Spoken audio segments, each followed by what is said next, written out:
যখন নির্বাচনী প্রচারণা করেছি তখন আমরা ভোলার মানুষকে একটা আশ্বাস দিয়েছিলাম যে আন্দালিব রহমান পার্থ ভাইকে যদি আপনারা ভোট দিয়ে এমপি বানান ইনশাআল্লাহ সে নিশ্চিত মন্ত্রী হবে। তো আজকে আল্লাহর রহমতে ইনশাআল্লাহ বিগত 6 মাস পর আমাদের ভোলার সকল মানুষের মনের আশা পূর্ণ হয়েছে।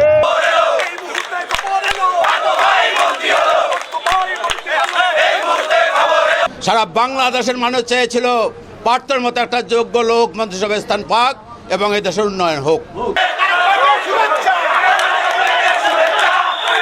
কোনো চিন্তায়, কোনো চাঁদাবাজি, দখলবাজি, কোনো ভূমিদস্যুর জায়গা এই বলাতে হবে না।